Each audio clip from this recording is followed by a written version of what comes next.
This is NASCO's 5-pound tool balancer. And this is NASCO's 48 to 66 pound tool balancer. So the hook on the top can swivel, and it has an incredible 59-foot long cable.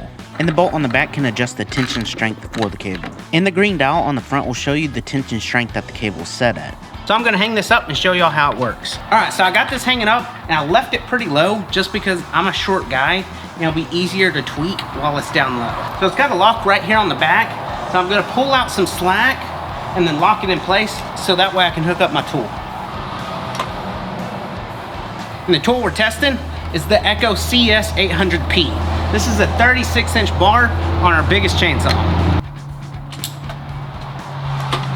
So right now, this has a little bit too much pull strength because I have to push down on the tool to get it in the place I want it. So I'm gonna adjust the bolt on the back to be able to loosen the pull strength.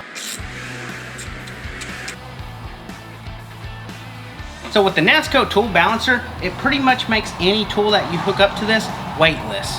Now this one is rated for 48 to 66 pounds, but they have so many more different options to go through. So NASCO did an incredibly good job with this. It's extremely compact and really durable. You got all the adjustments you'll need right here on the back with the lock, and you're able to move your tool around with ease. So if you're looking to take the weight off of your back, literally, then check out the NASCO tool collection at pentoolco.com.